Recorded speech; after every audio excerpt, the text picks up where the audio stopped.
So guys, কেমন আছেন সবাই? আশা করি ভালোই আছেন। আজকের ভিডিওটি অনেক ইনফরমেটিভ হতে যাচ্ছে, তাই ভিডিওটি একদম শুরু থেকে শেষ পর্যন্ত দেখবেন। আপনার হাতে থাকা অ্যান্ড্রয়েড ফোনটি যদি হারিয়ে যায় অথবা পানিতে পড়ে যায়, তাহলে অবশ্যই আপনাকে নতুন একটি ফোন কিনতে হবে।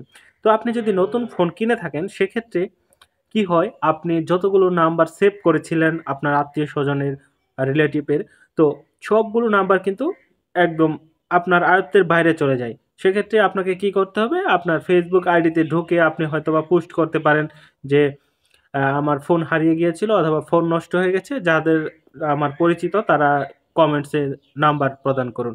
এই ধরনের অনেকেই করে থাকে। তো এটা হচ্ছে কমন বিষয়। কিন্তু আপনি একটা বিষয় জানলে অবাক হবেন। আজকের ভিডিওটি এজন্যই অনেক ইনফরমেটিভ ভিডিও। আপনার মানে কারো কাছে নাম্বার চাইতে হবে না। আপনি ফোন কেনার পর থেকে যতগুলো নাম্বার সেভ করেছিলেন সবগুলো আমি আপনাকে ফেসবুকের মাধ্যমে নিয়ে এসে দিব। আপনি খুব সহজে একটা লিস্ট দেখতে পারবেন। আপনি জীবনে যতগুলো নাম্বার সেভ করেছিলেন সবগুলো একটা লম্বা লিস্টের মধ্যে থাকবে।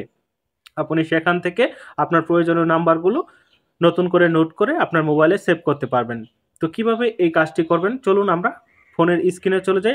আপনি ফেসবুকে নিজেই পারমিশন দিয়ে রেখেছিলেন, হয়তোবা আপনার মনে নেই। তো আপনার ফেসবুক প্রোফাইলে ক্লিক করুন, তারপর এখান থেকে সেটিংস অপশনে ক্লিক করুন। দেন এরকম ইনফরমেশনগুলো দেখতে পারবেন। এখান থেকে স্ক্রল করে নিচে চলে যাবেন।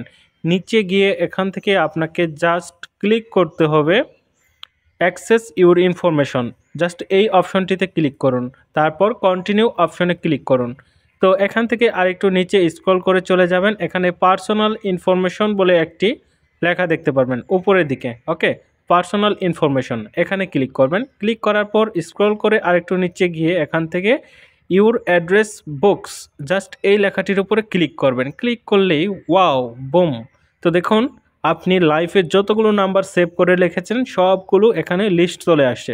আপনি নিজেই অবাক হয়ে যাবেন, এখানে এমন এমন নাম্বার সেভ করা আছে যেটা আপনি আজ থেকে 7-8 বছর আগে আপনার অন্য কোনো ফোনে সেভ করে রেখেছেন। সেই নাম্বারগুলো এখানে আপনি পেয়ে যাবেন। ঠিক আছে? তো অবশ্যই এটি খুবই গুরুত্বপূর্ণ একটি সেটিংস। বাই দ্য ওয়ে, আপনাদের যদি কোনো গার্লফ্রেন্ড থাকে যে 7-8 বছর আগে প্রেম করতেন, এখন তার কন্ট্যাক্ট নাম্বার নেই, তো আপনারা এখানে কিন্তু সেটাও পেয়ে যেতে পারেন। যাই হোক, আপনারা সেটা আপনাদের ব্যক্তিগত ব্যাপার। তো আমি দেখিয়ে দিলাম আপনারা কিভাবে আপনাদের পুরাতন নাম্বারগুলো এবং নতুন নাম্বারগুলো সবগুলো একত্রে একটি লিস্টে পেয়ে যাবেন। তো আশা করি ভিডিওটি অনেক হেল্পফুল ছিল। যদি ভিডিওটি ভালো লাগে অবশ্যই আমার চ্যানেলটিকে সাবস্ক্রাইব করে রাখবেন। আর যদি কারো কোনো সমস্যা হয় অবশ্যই কমেন্টসে জানাবেন, আমি আপনাদেরকে সেটির সমাধান দেওয়ার চেষ্টা করব। ধন্যবাদ সবাইকে।